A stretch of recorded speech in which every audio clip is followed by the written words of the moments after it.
Welcome, everybody, to episode 245 of WordPress Weekly for Wednesday, August 24th, 2016. I'm your host, Jeff Chandler, joined by Marcus Couch. Yeah. Hello, hello. What's going on? Not much in this neck of the woods, just enjoying the last tidbits of summer here. Oh, it's still summer? I haven't been out of my house. I don't know. Yes, it's still summer here. Okay. So I'm enjoying that, and as I navigate the calm and rough seas of the WordPress oceans. What the hell? What's going on? Which we'll get into. I don't know. Okay. We'll get into it. Yeah, maybe later in the show. Because I've teased it on Twitter, so you have to. Oh, yeah, Twitter. What's a Twitter? We'll get into that a little later in the show. But, man, what an excellent, awesome show we had last week with the on fire and on point Rebecca Gill. Talking about SEO. I mean, we dove into a lot of things, discussed a lot about SEO.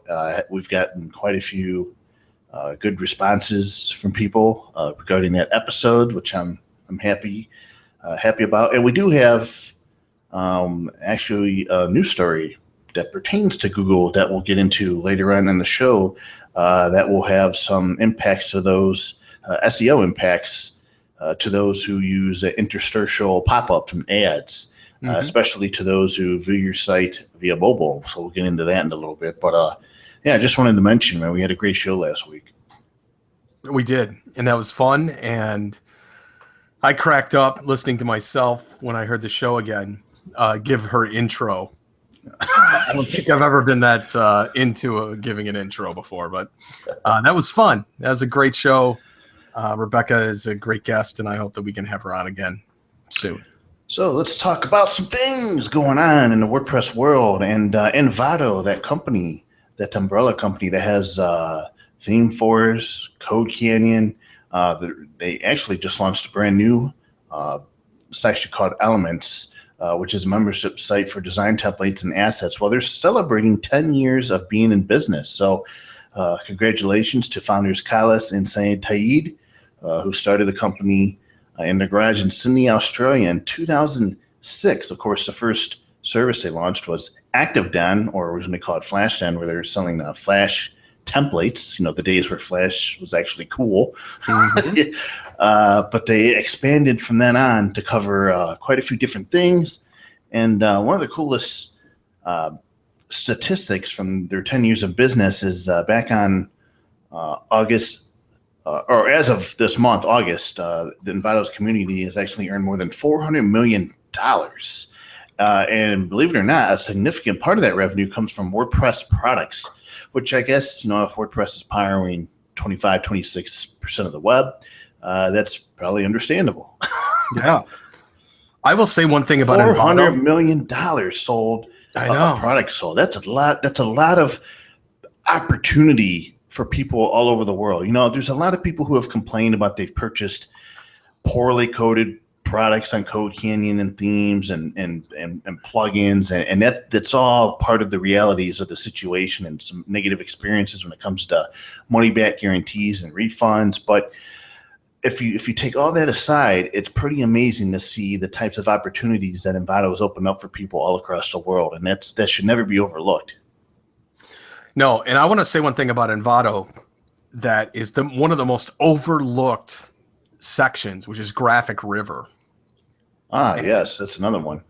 And I love it because quite often I'm doing banners, whole banner sets for clients, and I just have 3 templates and I show the client which one of these designs do you like best.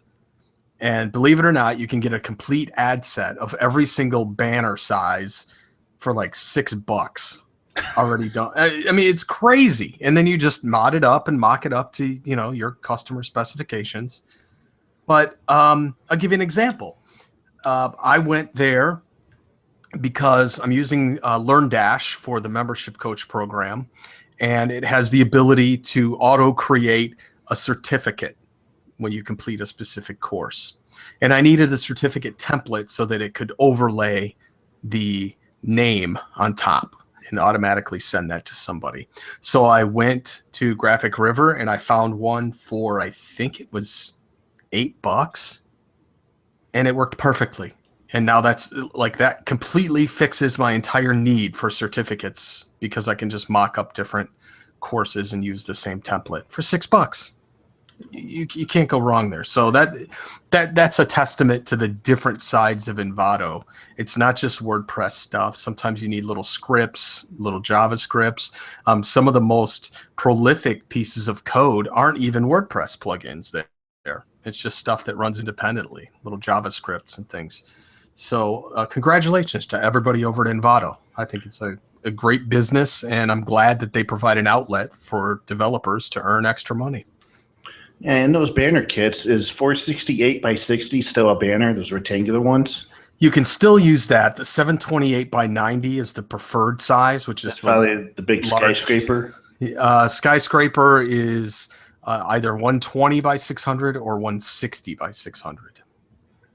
Because I remember that back in the day when I really got into Photoshop, it was like Photoshop 7 days. I got pretty good at developing these banners and editing them, and there was always the 468 by 60 banners that you'd use typically for advertising or something else. And I was just kind of wondering if those are still in style. I haven't seen one in a while. It really depends, Jeff, because I use them for particular clients that do Google retargeting through the display network. So it could end up on anybody's site. It just really depends what their template calls for. You know, if they're still using a 468, then that's what it's going to serve up. So one of the Christian Budgetto, What? probably butchered that name, but he's a WordPress theme seller. He was actually the first author to reach $1 million in sales on the ThemeForest, or on the ThemeForest marketplace, I believe it is.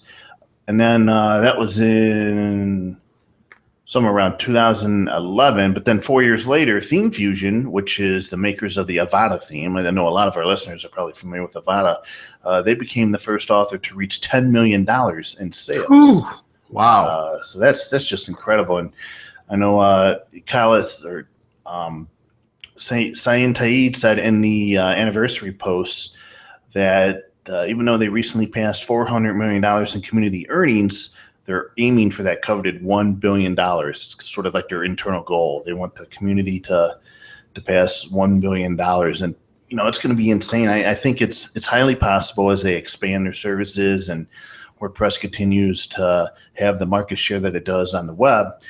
And they continue, they're working on, like I recently said, they're just opened up Envato Elements, and they also have this thing called Sites that they're working on. I think it's still in beta, but it's a website creation and hosting platform.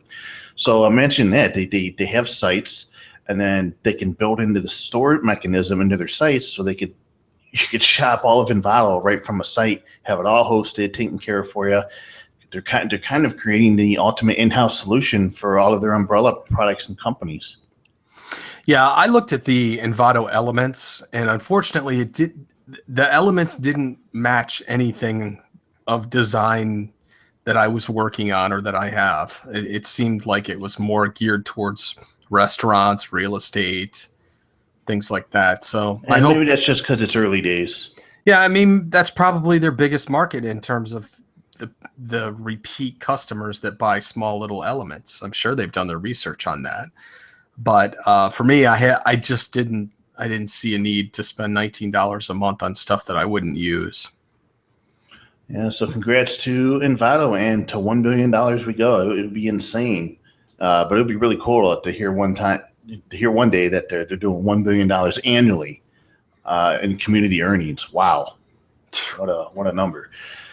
So the Polyglots team, if nobody's familiar with that term, that sort of deals with the translations and internationalization of WordPress. The Polyglots team has experienced some record annual growth lately. And in fact, WordPress 4.6, which was released last week, came out with support for 50 translations at 100%, which is actually a new record for the Polyglots team.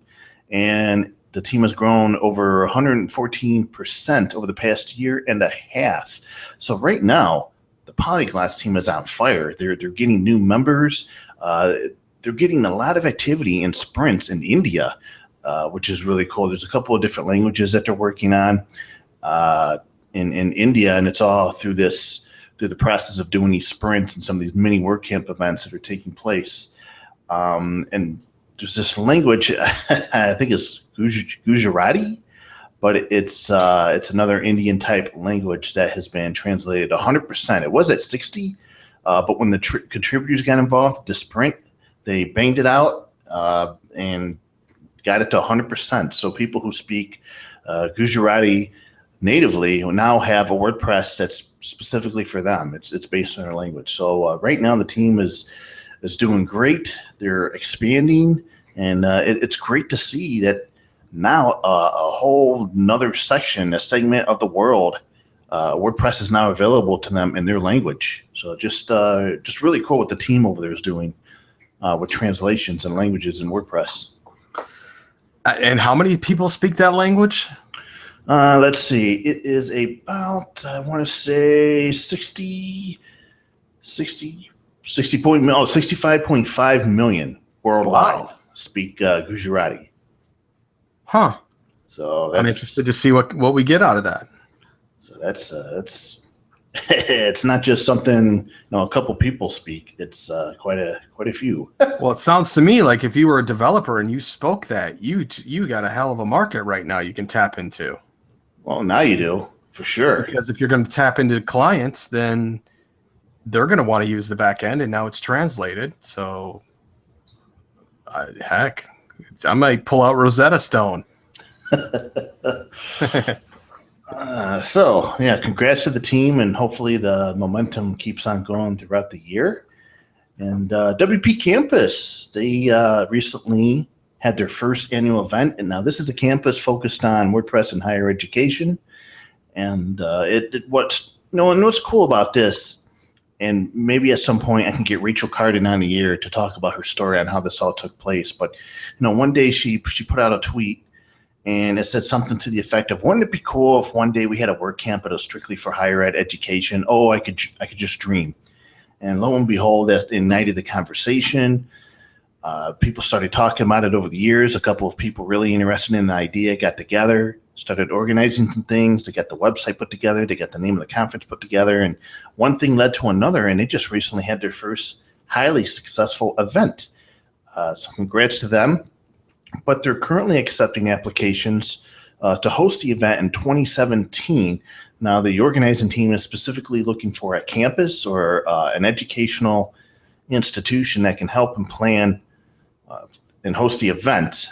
Some of the things that you sort of have to consider, or that they're considering before choosing a venue, is the cost, availability, which they're looking for sometime early in the summer, so June or July, distance to an airport, is there on-campus or near-campus housing, the availability of rooms that could seat 250 plus for main sessions and 80 plus for breakout sessions, tech AV support, Wi-Fi capabilities, live streaming capabilities. So those are just some of the things that are being considered in terms of their next choice of venue to host the event. So if you're listening to the show and you're involved in the higher education sector, or you know somebody who is, and that location might serve as a great place to host an event like this, definitely visit the show notes page. I'll have a link to the website where you or point to someone you know who can answer the questions, could fill out the application, and who knows, it might be that place might be the venue for WP Campus 2017. Yeah, that was an interesting conference, and I didn't read too much about it from attendees, but it sounded like it was a worthwhile event. So hopefully it can make its way a little bit closer to me, and I can attend next year. Yeah, Sarasota, Florida is quite a bit of travel time from Orange County, California. That couldn't be farther, I don't think. By the way, if you missed the event, you can actually go to WP Campus, the 2016 website. I have this linked to on the post, but they streamed all the sessions live for free, and they're slowly adding them back onto the page. So if you go to the schedule page, you can actually watch the sessions live or as they happen on the actual page. So if you missed them, you can go back, you can see them for anyone interested. I am very interested, so I'm going to do that. So let's talk a little bit about Disqus, or let's discuss. Okay. Discuss as a commenting service, and they recently announced that they've partnered with Akismet, which is that plugin that's bundled with WordPress. To this day, it's still bundled with WordPress. It's an automatic run and owned and operated service that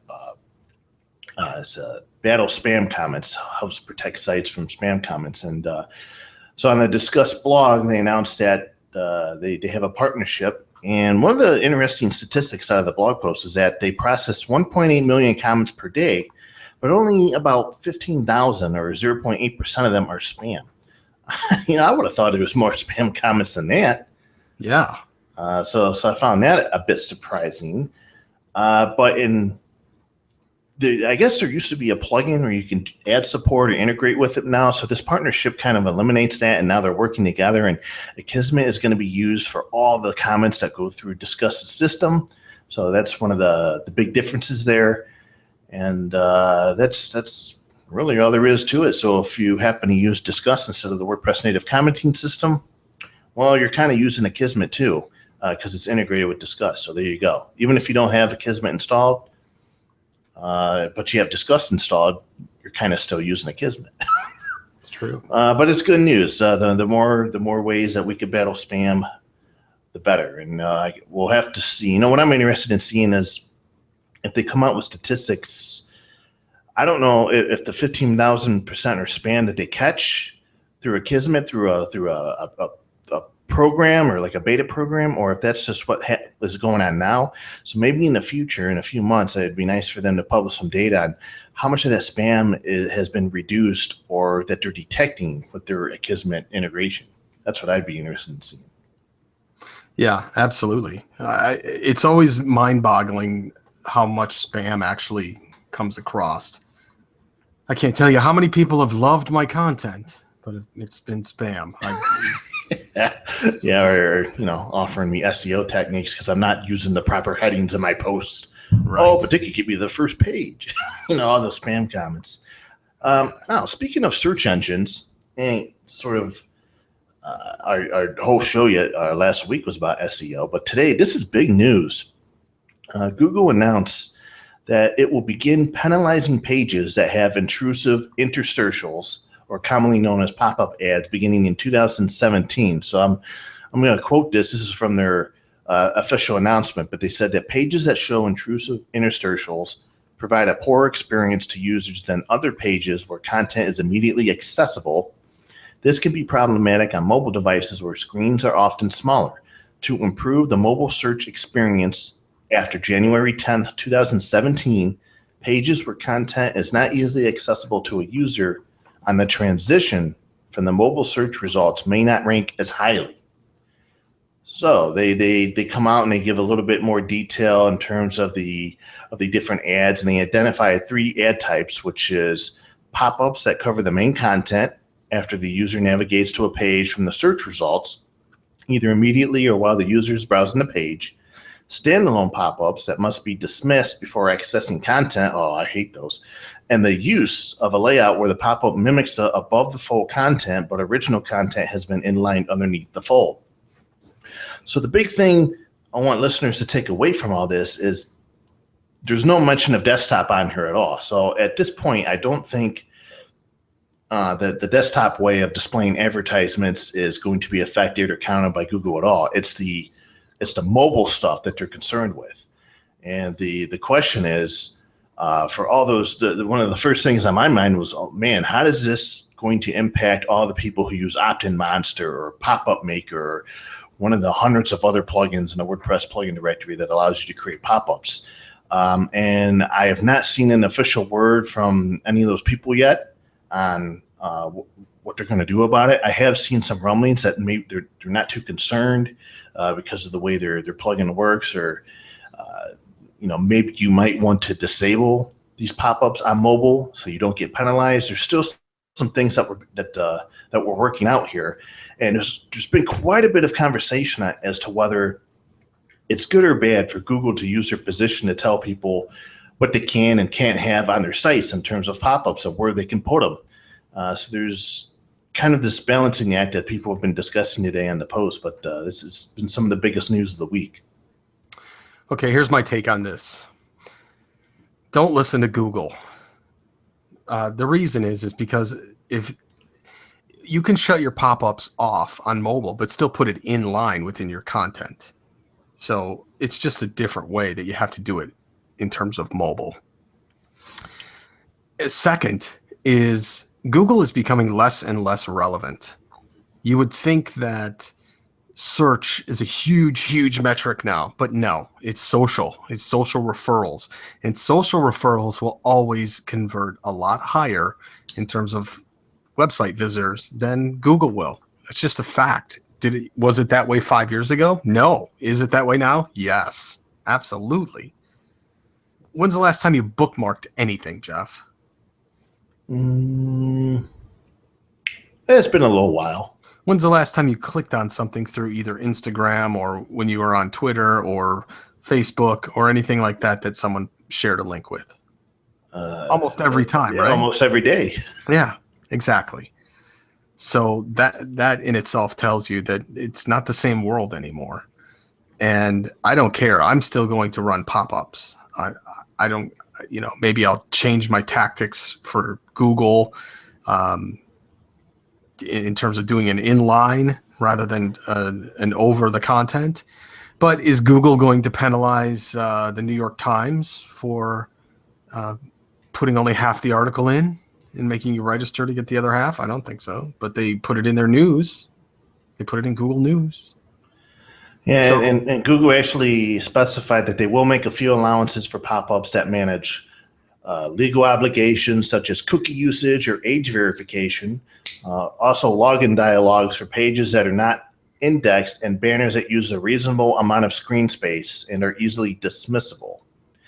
Google did not specify sizes that are acceptable for pop-ups, but they did say that those app install banners that are provided by Safari and Chrome on the mobile view are examples of interstitials that use a reasonable amount of space. So we might see more of those or not, but most of this all comes back to the mobile view, and you don't have that much screen real estate on the mobile view. So, and I've run into so many websites that put that big stupid pop-up, and somehow you have to navigate on the screen with your finger where that X is. Hopefully you find it. Hopefully the content doesn't reload. I generally have not had a great user experience on any site that uses pop-ups whatsoever on the mobile view. So, I mean, maybe they work, maybe they don't. I tell you one thing, they piss me off and they piss off a lot of other people. Well, as somebody who works on the other side of that fence, I can tell you that pop-ups and opt-ins. I know what you're gonna do. You're gonna tell me they work, and that's why you use them. Huge. I have a client that I worked with that. But are you able to measure impact from the people coming in through mobile through those, or is this all desktop? It's almost 90% mobile. Holy smokes! Well, I wasn't expecting a figure like that. Yeah, well, it's the nature of what this is. Okay. It's just that's what it is. I mean, and it mostly comes in from social, not Google. So we'll have to see what happens when the changes come out, who gets penalized, and maybe we'll get some more specifics at a later date. But wanted to pass that news along to you. Yeah, and when is this just going to be an HTML5 or CSS hack that somebody just does a different kind of pop-up? I don't know. Maybe that's what'll happen. This is actually going to revolutionize or evolutionize the pop-up space. It's going to make all people more creative. Who knows? Exactly. So we're not going to dive into your plugin picks of the week just yet, because before we do, I want to talk about a plugin that I came across today that was submitted to us through, by Jacob Peedy. He works for a company called Magic Dust, which is an agency down in Sydney, Australia. Hopefully he listens to the show. I don't know, but he reads our content in the tavern. So this is actually his first plugin. And he sort of got the idea for it. It's called Automatic Alternative Text. And he got the idea for it by responding to a thread in the WordPress support forums where a user asked if there was something available that can automatically rename image files because they were trying to change their image names and some of the other metadata for their images to increase their SEO, to improve their SEO. and he didn't quite know of anything about it at the time. But that sort of gave him a genesis of an idea to maybe find a plugin that can analyze an image and automatically insert text into the alt field, because the alt text field is an alternative description of the image. It's what's displayed if the image cannot be displayed. Boy, that sounds like I'm tongue twisting here, but pretty much it's a text description of the image is pretty much what it is. So he created this plugin, and it actually ties into Microsoft's cognitive service or computational vision service. So Microsoft has these different cognitive programs where they use algorithms and computer machine learning, and they're able to scan these images and identify all these different emotions, faces, ages, genders, and other types of things from images. And I gave this a try today with 3 different images, and at least 2 of them, it was pretty accurate. The third one was not, it wasn't accurate at all. It was kind of funny. So I uploaded an image where it was a red typewriter sitting on a black couch. And according to Microsoft's cognitive service, it told me that it was a black remote control sitting on a table. So I'm like, well, that's not exactly right. So again, it was kind of like an example of why we can't 100% rely on machine learning and machine generated things. But for the most part, it was pretty accurate. And that's what I was impressed with about it. Now, if you use this, keep in mind a couple of things. First, the API keys from Microsoft allow you to do 5,000 transactions per month and 20 transactions per minute. So if you're if you have a heavily trafficked site, or you're uploading lots of images all the time, you might want to look into a paid option or a higher plan, because this is just a free one. And the second thing to keep in mind is that you cannot send images or have images analyzed that are already in your WordPress media library. These are only ones that are installed, uploaded after the plugin is activated and connected to the API.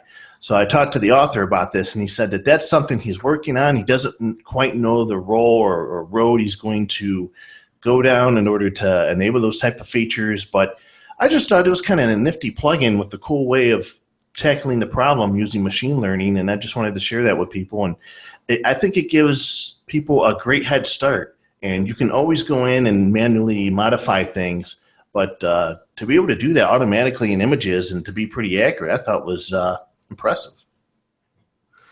Well, I have a different take on that, because it's never going to personalize things towards your site. It's never going to, like, if you took a picture of yourself at McDonald's, is it going to say Marcus Couch at McDonald's? No, it's not.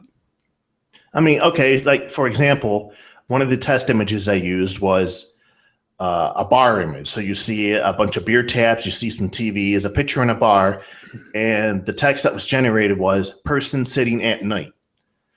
So that's kind of accurate, but it's not extremely descriptive, and it's not personal. So I see what you're saying. Yeah, if you want to really have some fun, go to images.google.com, and you can search by uploading an image and upload a picture of yourself. Oh, and see really? what else it comes up with. I've not tried that before. Oh, it's fun. It's like it finds everybody who kind of looks like you or is dressed like you. But that's machine learning for you. Wow. So it's possible that there's a search engine out there like where I could find a doppelganger of me? It is very possible. In fact, doppelganger search. That sounds cool. I'll tell you about this guy that runs a membership site that I know of, okay? His name is Don Shipley. He's a former Navy SEAL, and he has this site called phonyseals.com. And his mission is he goes out there and refutes claims of people that claim to be Navy SEAls, right? Wow, yeah. And so he's amazing. He's awesome. And his son is also a Navy SEAL, so this guy knows his stuff. And he often shows himself Googling. He'll upload an image of somebody that's like dressed in some crazy military uniform with all these medals and all this stuff, and he'll Google that image, and he'll see that was taken from somebody else, and just photoshopped a head on top of it. And that's one way to, look for things like that. But, Google image search is great for that kind of setting. If you're looking for the exact same clothing, the exact same pose, the exact same background, but just a different head, you can find that. But as far as alt tags, man, that's a heavy ask for machine learning to be able to identify it just by a photo itself. Well, I mean, I had a very limited amount of images that I tested it with, but it was pretty good, for the images I put up there. But I know what you're saying. Yeah, if it's a good practice to just do it yourself, just to get the hang of it. If you're just running a spam site, you don't care. Plugin's probably great. Possibly. So that's just something nifty I discovered, and with that's about. Well, WordPress 4.7 development's underway, in case anybody wanted to know about that. So we have that to look forward to and report on that for the next few months. Other than that, not a whole lot of stuff going on in the world of WordPress. So we can either go into your plugin picks of the week, or we can get into this thing about Twitter. Yeah, let's do the Twitter. Come on. I'm always the closer here, so you gotta do the second act of the show here and tell us. So here's what happened, dude. Today, I get on Twitter, and like I normally do on Wednesdays, I message you on Twitter, and I'm like, who's our guest? 404 here. And I go to my messages, and there's nothing from Jeff. And I'm like, wait a minute here. And so then I go to his profile link, and I'm like, this bastard banned me. I'm like, did I get kicked off the show? What's going on here? So then I went to an incognito browser, and I looked up his link again. Nothing. I'm like, oh boy, something happened. So tell us what happened. All right. Well, I'm not kicked off the show. We know that much. Yeah, we know that much. Yeah. So in the last 2 or 3 weeks or so, I've been going through having a lot of experiences and interactions with people that have really been driving me emotionally crazy. And it's sort of in the middle of that was our episode where we unloaded on Corey Miller, where we sort of offloaded some stuff to him, and that helped. But I was still dealing with some things, and I published a couple stories within the past 2 weeks that have led to some a lot of fallout. I don't want to call it bull crap, but a lot of fallout from people involved in and around these stories that I've had to deal with after hitting the publish button. And recently hitting the publish button, I get a lot of anxiety now, wondering how much crap am I going to have to shovel to get back to the surface after hitting the publish button. And it's like this all the time now. And so I've been sort of interacting with people and having these sort of negative reactions. And in fact, this past weekend, Saturday night, I'm enjoying my weekend, feeling good. It's Saturday evening, weather's nice. I'm outside. I have my phone. I look at Twitter, and I have a response from somebody involved in one of my stories that is just, in my opinion, a totally ridiculous response, to the point where I read it and instantly, like that, I am enraged. I am upset. I am angry. I want to say a lot of things that I can't say, but I responded to this gentleman in 3 tweets, and that was that. And then my hands started shaking. It took me an hour to calm down. I'm thinking, how in the hell did I get to a position where if I read a tweet, it immediately sets me off, or it gives me that type of reaction? I said that something's got to stop here. Something's got to change.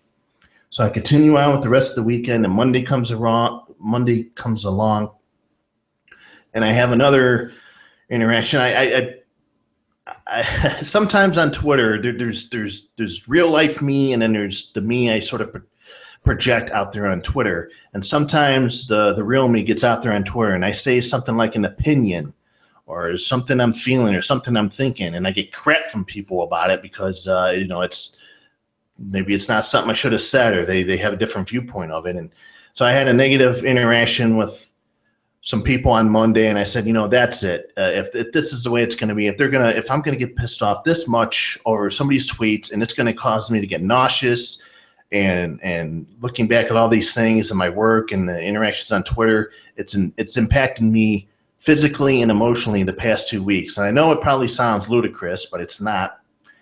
It's actually happening. So on Monday, I decided, okay, that's it. Mandatory self-imposed Twitter cool-off time, 2 weeks, and that's it. I deactivated my account, and as long as I log in again within 30 days, everything will still be there, and that's it. And one of the interesting things about all this is the minute I turned off or deactivated my Twitter account, I felt better. It felt like a weight was lifted off my chest. And, I don't know why that is. Maybe it's just because I think it's because I don't get on there and I won't read what people have to say. I don't have to deal with people in that way. And Twitter's a real difficult medium with 140 characters to say things in a correct tone, to not come across as anything completely the opposite of what you want to come across as.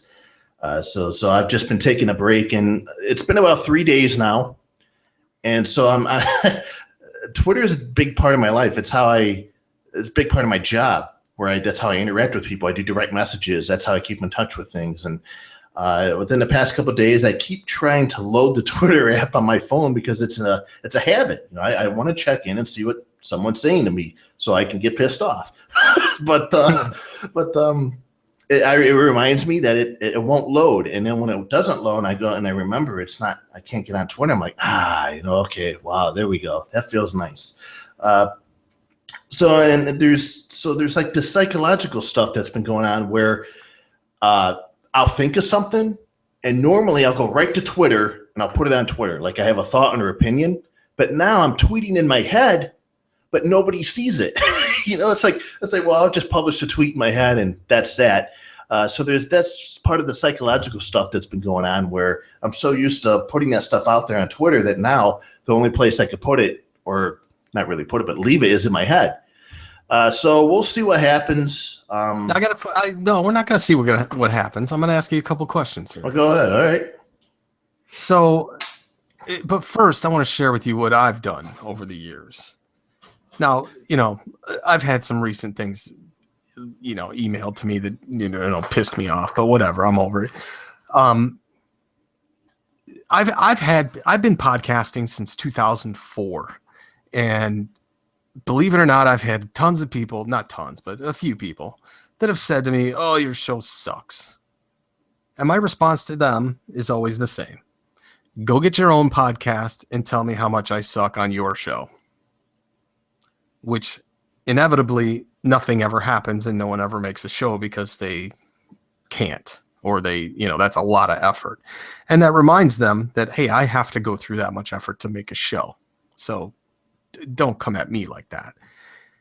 Second, I think people are getting the wrong idea about Jeff Rowe, the Twitter guy, than at WP Tavern in terms of Twitter.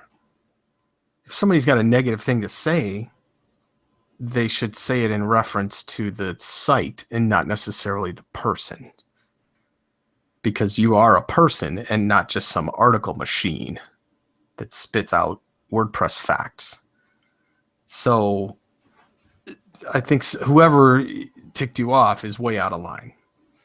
Well, it's not just one individual. It's this collection of interactions I've had with people in the WordPress community. I just need a break from it where I know these people personally, or I wrote a negative thing about their company, and now I have to have their friends or other people who are personal that know these people personally have to get on me about, well, why'd you write it like this, or why couldn't you do this? It's like I just want to tell them, hey, F off, leave me alone. I did what I felt was right. Take your criticism elsewhere, publish it elsewhere. Quit dumping it on me. Yeah. Now, I'll take your criticism. I'll take your negative comments, but you didn't see it today because you're not on Twitter. I went off on DreamHost today. Again, because another hacked site came up. And it's hilarious because they play it off as if I'm just like trolling. Let me ask you, Jeff, you've seen this in action. When I met somebody that worked at DreamHost, did I say the exact same thing? Yes. When they were on the show, did I say the exact same thing to their face? Yes. So I'm going to say it on Twitter because that's what I do. I'm an honest person like that. Just put yourself on repeat. I tweet it because they're not in front of me. And if they were in front of me, I would say the exact same thing. I wonder if those people that responded to you would say the exact same thing had they met you at a WordCamp.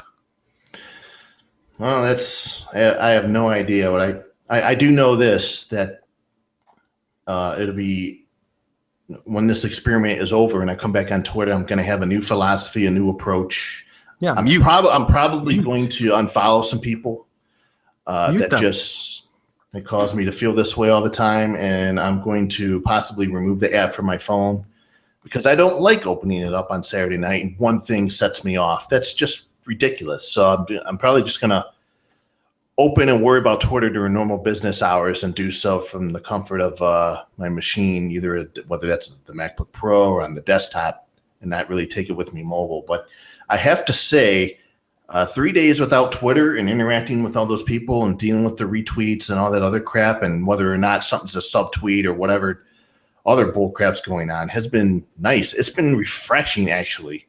And I felt like I've gotten some time of my life back. It's kind of incredible to think of it that way, but that's some of the experiences I've gone through since I've deactivated my account. Now I'm coming back. So, I mean, if anybody out there is worried that I'm going to delete it, there's just too much history and too much that's gone on for me not to come back. So I'm just going to change the way I interact and view Twitter when I turn the account back on. Well, in the meantime, I've been posting funny pictures of you. So, oh, that's great. So I have something to look forward to. I got 2 weeks to delete them. You'll never see it. That's wonderful. So, and I think for anyone else out there, who may be feeling the same way or having these types of interactions, I highly encourage you to just take a break, turn it off, unplug, do it for a week, do it for 2 weeks, do it for however long you think it's necessary before you come back with maybe a fresh state of mind and a new philosophy or a new way of approaching conversations with people. And that's primarily what the whole idea here is. Yeah, I did the exact same thing last year with Facebook. I remember. It's like a whole month or something. Like 3 months. Yeah, 3 months. I came back. I'm like, did I miss anything? No. Okay. Same crap. So there you go. So that's my Twitter story in a nutshell. All right. Well, it's good to know you'll be back. So when we get to the end of the show, I'm not going to say you can follow me at Twitter. No, they can. Well, that's true. They can't follow you. So you can follow me when I come back on Twitter at. All right, so that's enough of my soapbox. Let's. What do we got for plugins, Marcus? All right, we got 3 great plugin picks of the week here. We're going to start it off with this one called Easy Bulk Subpage Creator. It lets you create multiple subpages from a page as a parent page in a bulk manner. You can just drop in a bunch of page names in the editor in the little text area, and it creates all of those subpages for a parent page. And that's really handy when you're doing some quick design work and you need to do some of those subpages. So check it out. It's called Easy Bulk Subpage Creator.